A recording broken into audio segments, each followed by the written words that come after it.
que tu vas bien, on se retrouve pour une nouvelle vidéo et aujourd'hui on va parler de l'affûtage.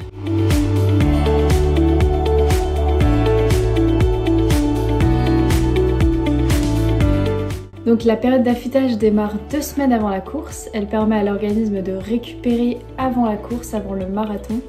Et donc il faut éviter les sorties longues pour épuiser les stocks en glycogène et on va voir tout ça maintenant.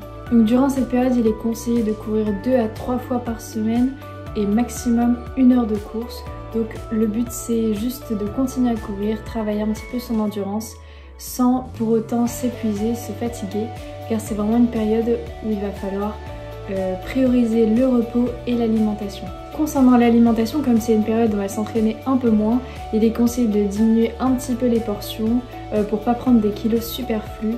Mais attention, il ne faut pas non plus s'affamer, donc il faut manger dans des quantités juste raisonnables. Une semaine avant la course, on peut légèrement augmenter les portions glucidiques pour faire des stocks de glycogène pour la course. Consommer peut-être un peu plus de riz, de pâtes, etc.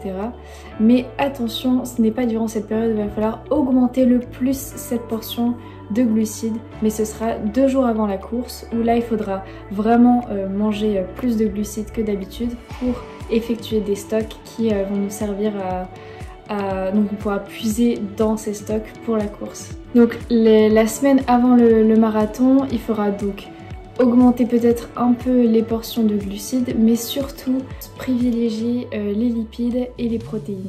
Donc pour ça vous pouvez vous référer à une vidéo que j'ai déjà postée dans les semaines précédentes où je vous explique exactement ce que c'est glucides, protéines, lipides et à quoi ça correspond, quels sont les aliments qu'il faut consommer, donc n'hésitez pas, je vous la mettrai en barre d'infos pour que vous puissiez y accéder plus rapidement. Voilà, c'est mieux de privilégier les protéines et les lipides, on va dire J-7 avant la course et J-2 augmenter sa portion de glucides pour effectuer des stocks où on pourra puiser pour avoir plus d'énergie durant la course. Attention, 48 heures avant la course, il ne faut pas manger d'aliments inhabituels. Donc c'est vrai que là par exemple je fais le marathon de Paris. À Paris il y a une profusion de restaurants, il y a plein de choses que j'ai pas forcément ici.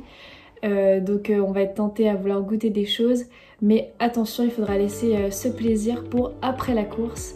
Et avant il faudra toujours rester focus. Donc comme dit, manger des glucides, des protéines, des lipides et ne pas aller manger des frites ou des choses grasses, des choses qu'on va avoir du mal à digérer ou des aliments inhabituels, donc la digestion va se faire plus difficilement et là le corps va s'épuiser pour inutilement. Donc voilà, donc ne pas manger des aliments inhabituels pour éviter tout ce qui est ballonnement. Surtout bien boire correctement, donc ça équivaut pour toute l'année, mais durant cette période encore plus, ne pas négliger l'hydratation. Donc une semaine avant la course, pareil, toujours boire correctement, J-2 encore plus, vraiment bien hydrater son corps. Et le jour de la course, il ne faudra surtout pas négliger la quantité d'eau qu'on va ingérer. Moi personnellement, j'ai prévu de boire au moins une gorgée donc toutes les 20 minutes. Après ça va être des petites gorgées, je vais pas non plus trop boire pour être ballonnée et sentir l'eau comme ça et s'agiter dans mon ventre. Mais il faudra surtout pas négliger l'eau. Sur les ravitaillements, toujours prendre une bouteille. Même sur le premier ravitaillement, il faut boire de l'eau, il faut toujours en prendre. Donc voilà, surtout pas à négliger, surtout que pour l'instant je sais pas encore la météo, ce qu'il en sera, puisque personnellement ici dans le Grand Est on a un jour de pluie, un jour de beau temps. Donc pour l'instant c'est pas très stable, mais voilà, ne pas négliger sa consommation d'eau durant la course et les jours précédents surtout. Et bien évidemment après la course, donc là dans cette vidéo je parle pas forcément de l'après-course, mais après la course surtout bien boire pour récupérer le plus vite possible. On va épuiser vraiment tous les stocks hydriques de notre corps, donc là on aura besoin d'un maximum d'eau pour refaire les stocks. Donc pour le jour J, outre le fait de boire beaucoup durant la course, mais pas trop non plus puisqu'après on peut être ballonné, mais il faut surtout donc manger 3 heures avant le départ, histoire d'avoir digéré correctement.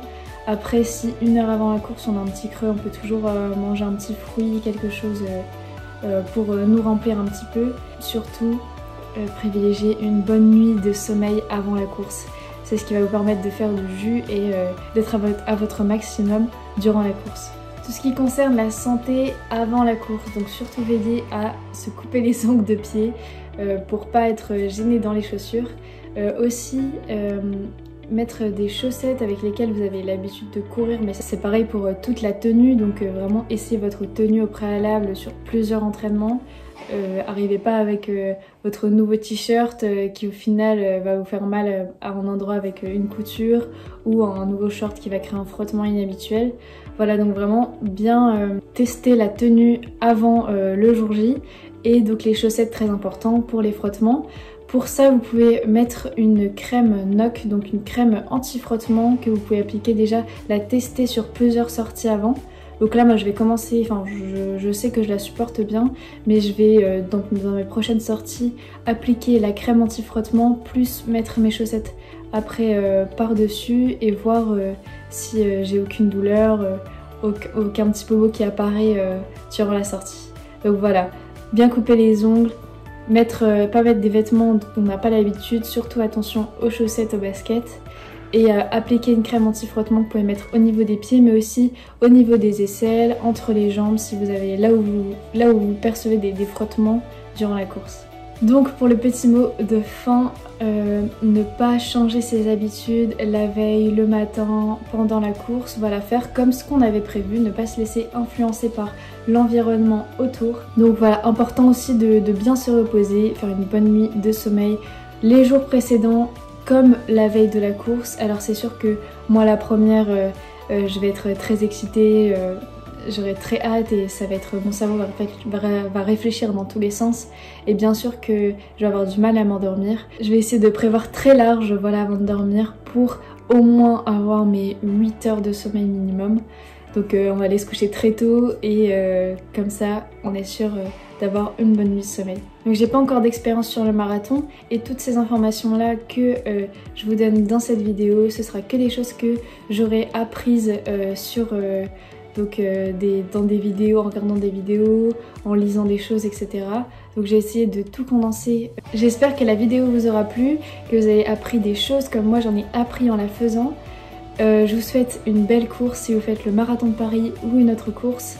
Peut-être un semi-marathon, j'ai entendu que voilà, quelqu'un m'a dit qu'il faisait un semi-marathon le 2 avril ou une autre course, 5-10 km, peu importe. Je vous souhaite une belle semaine et n'oubliez pas d'aller courir.